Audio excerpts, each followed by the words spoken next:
Good morning and welcome. Today is Sunday, May 30th. Can you believe it? The last Sunday of May, and the year is almost over. I can't believe it how things are going fast. But we said 2021 is going to be a new beginning because we're going to put the past behind us, COVID-19 behind us, and as you can see, the world is opening up. At least here in the United States, we are opening up and we're moving forward. So it is a new beginning for us. It is a new beginning, especially for us believers who believe in Jesus Christ and believe that He is going to give us a new beginning. And 2021 will be a year of revival, a year where we would thank God for everything that He has done for us.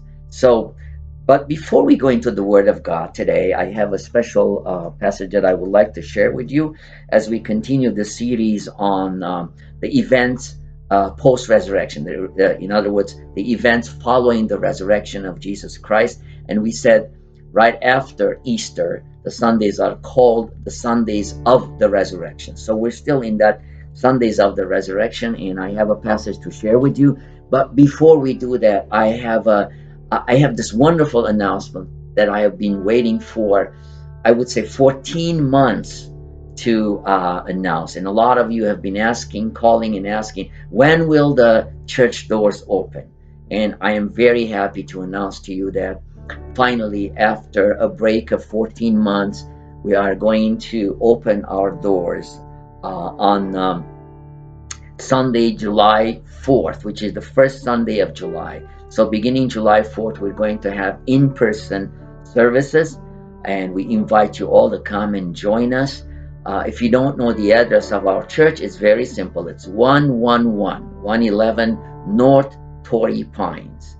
And we invite you to come and worship with us every Sunday at 2 o'clock, starting July 4th, 2021. We're looking forward for meeting you in person. I appreciate those of you who've been following us on YouTube and listening to these sermons, but now it's our chance to come together and worship. And the only reason we were in lockdown is because of health reasons, because of COVID-19 pandemic.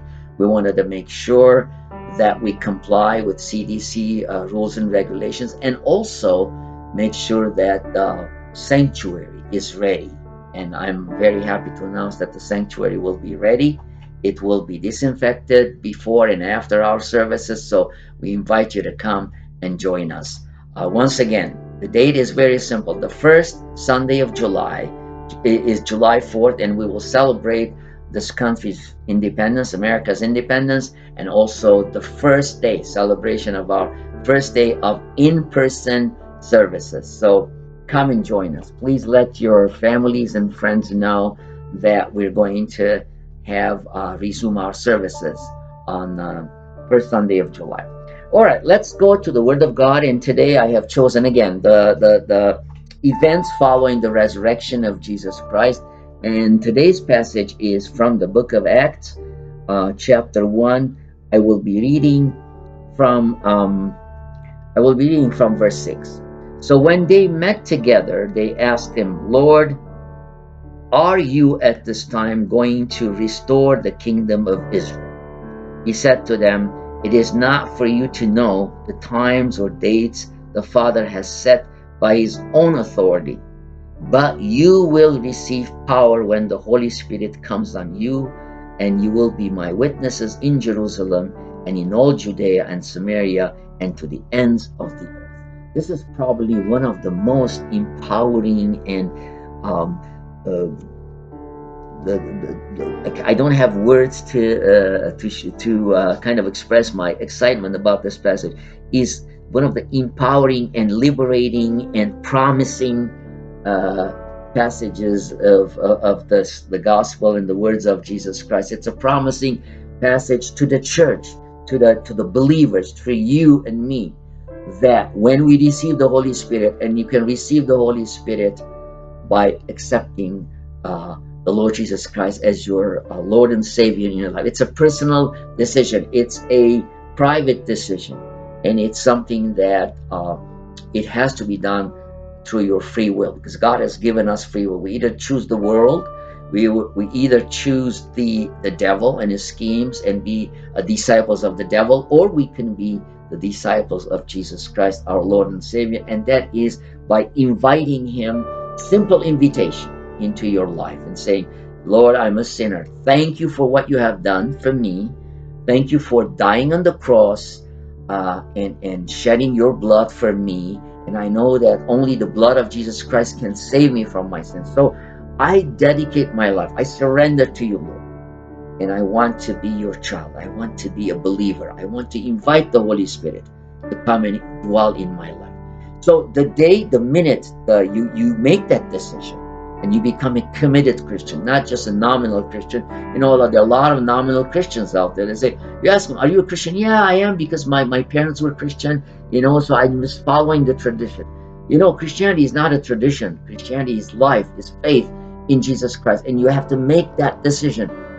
And it's a personal decision. No one can make you a Christian. We cannot Christianize you. I don't know if there's a word like that. It's not like some kind of a stamp, you know, like a passport. You know, when you become a U.S. citizen, you receive a passport, say you are a U.S. citizen. But this is not about getting a passport. It's not something that the world can give you. It's something that the Holy Spirit can give you, and you have to make that decision. Are you in or out? That's the question. You are either in Christ or you're without Christ. And when you are in Christ, then the Holy Spirit dwells in you. And this is what Jesus is saying. You will receive the Holy Spirit. And when you receive the Holy Spirit, then you shall receive power. So what is Jesus talking about? What kind of power is Jesus talking about? Well, let me just say that he's not talking about physical power. Like we've seen in the life of Samson. You know, Samson was chosen by God to receive that physical strength. And he was so strong. He was like a one-man army. I mean, sometimes I see these, you know, like the Navy SEALs, you know, when they are like, if you are a Navy SEAL, they say that you are a one-man army. No one can kill you. No one can get rid of you, you know, unless there's treason. But a Navy SEAL is prepared to be a one-man army where he can survive anywhere, in the desert, in the mountains, and you can't kill a Navy SEAL because he's trained for that. And that's physical strength. And just like, you know, like I said, Samson and then David received in the Old Testament, God sent the Holy Spirit in a different way. It was in a physical power. So they received physical power. Samson, David, and all those who asked for God to come and help them conquer armies. But now, this is a different kind of power that Jesus is talking about. He's talking about spiritual power. And I would like to mention at least 3 areas of spiritual power that we can receive once we accept the Lord Jesus in our lives and once we become his children and when we receive the Holy Spirit. The first kind of power that we receive is the power of prayer. You know, folks, how many times I have asked the Lord in prayer to help me in my situation. How many times God has saved me from situations where only through prayer I was able to come out of it. And when you receive the Holy Spirit, then you have the power of prayer. If you don't believe in prayer, if you haven't prayed, just today, once you receive the Holy Spirit, today, start a life of prayer. And if as a believer, you don't have a prayer life, then I urge you, that I invite you, that I encourage you to start a life of prayer. And every day, every morning, you know, if you wake up in the morning, start your morning with a prayer and thank him. Thank God for giving you another day. It's another bonus that you woke up this morning. It's a bonus that I woke up this morning and I'm talking to and I'm breathing and I feel my 5 senses. It's a bonus.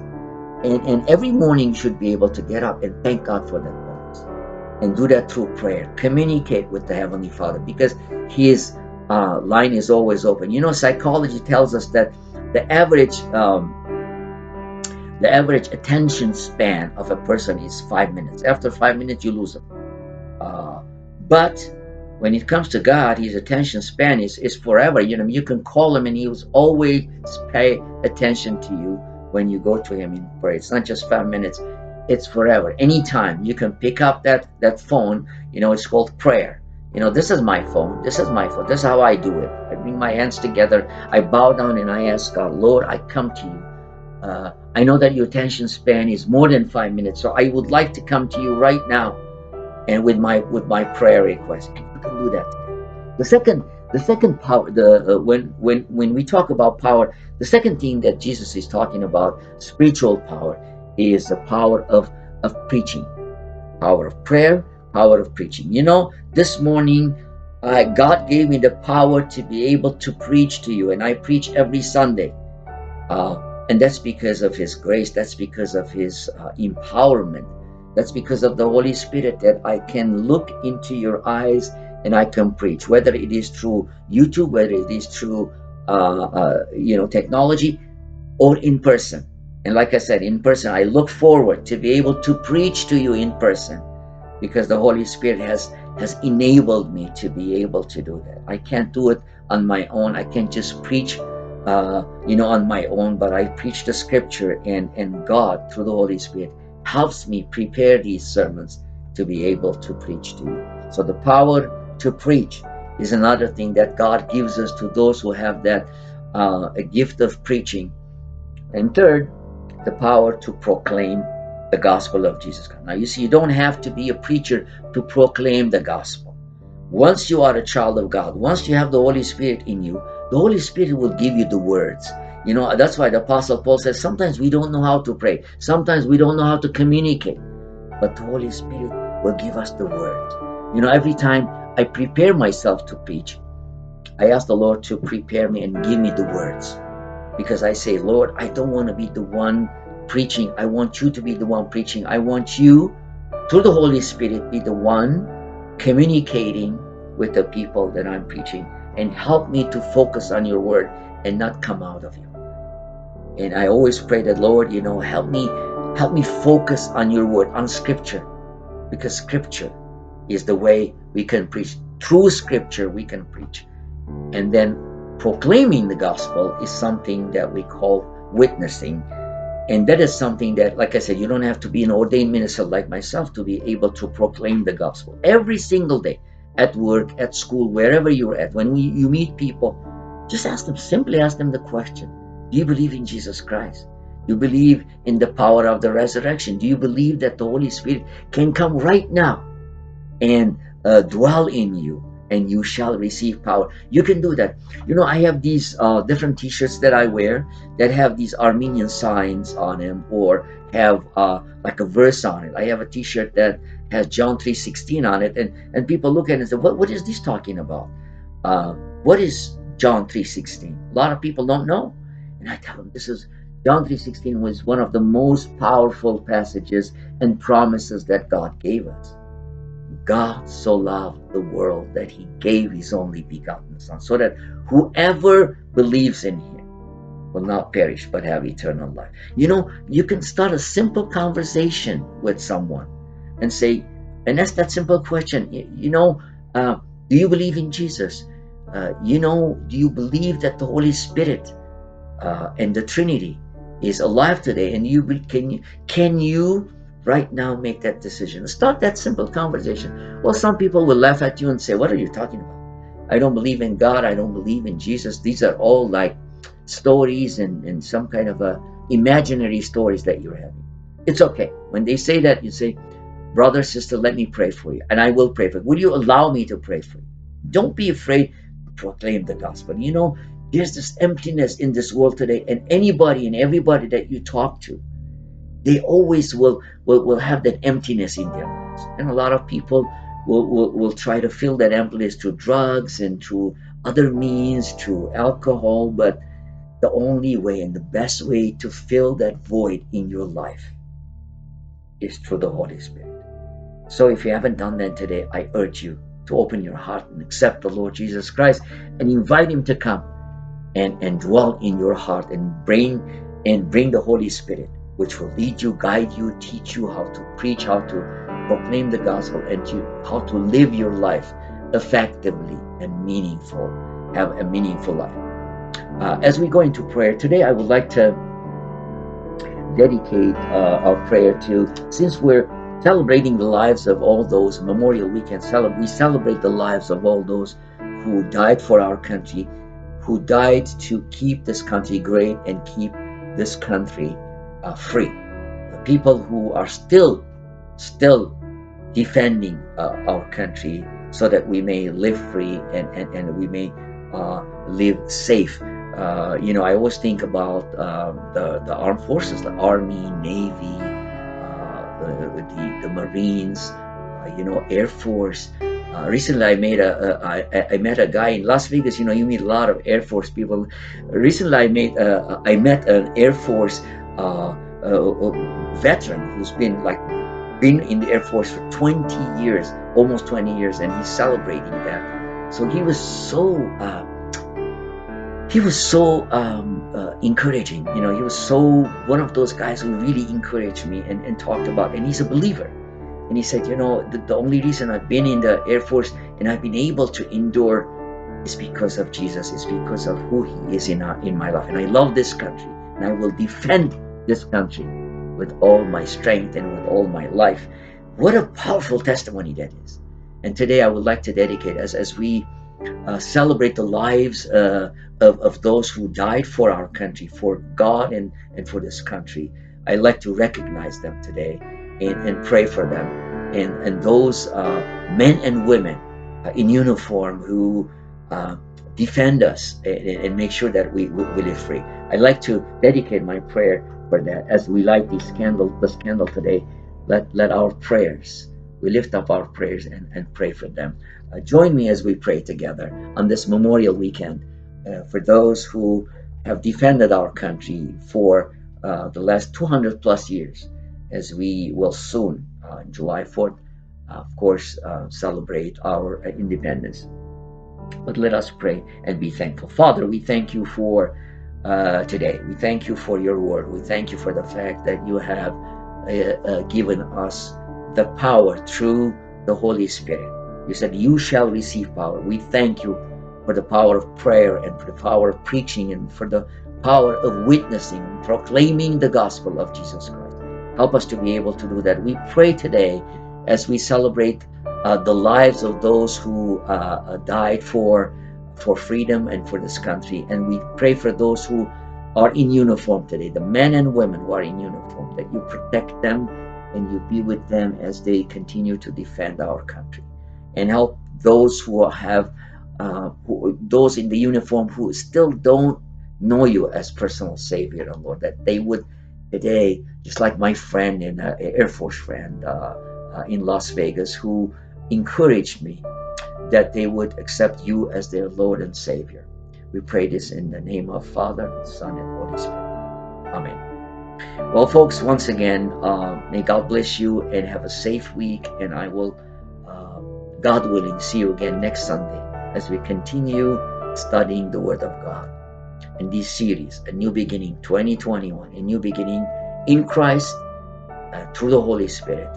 May God bless you. And now we would like to depart with the benediction that the Apostle Paul wrote and prayed at the end of every letter.